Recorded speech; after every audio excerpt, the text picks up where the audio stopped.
காலமாக கழிவறை இல்லாமல் தவித்து வரும் அங்கன்வாடி மையத்தின் குழந்தைகள்.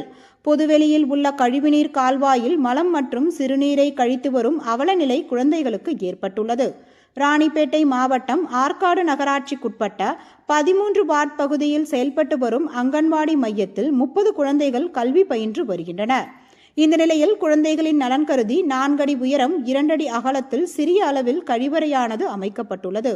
தற்பொழுது அங்கன்வாடி மையத்தின் அருகாமையில் குடியிருக்கக்கூடிய பழனி என்பவர் கடந்த 1 வருடத்திற்கு முன்பு அங்கன்வாடி மையத்தின் கழிவறையில் செப்டிக் டேங்க் தண்ணீர் நிலத்தில் ஊறி தனது குடியிருப்பு பகுதியில் உள்ள தொட்டி தண்ணீரில் கலப்பதாக தெரிவித்து அங்கன்வாடி மையத்தின் கழிவறையின் செப்டிக் டேங்க் உரைகளை தோண்டி எடுத்து அங்கிருந்த பள்ளத்தை முற்றிலுமாக மூடியுள்ளார். இதன் காரணமாக கடந்த 1 வருடமாக அங்கன்வாடி மையத்திற்கு கல்வி பயில வரக்கூடிய குழந்தைகள், அங்கன்வாடி மையத்தின் பணியாளர்கள் அனைவரும் கழிவறையின்றி பெரும் சிரமத்தை சந்தித்து வருகின்றனர்.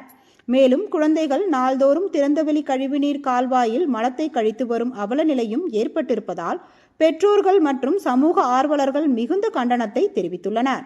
எனவே மாவட்ட நிர்வாகத்தினர் குழந்தைகளின் நலனை கருதி உடனடியாக அங்கன்வாடி மையத்தில் கழிவறை கட்டித்தரதை புதிதாக அமைத்து தர வேண்டும் என்பதே அனைவரது கோரிக்கையாக உள்ளது.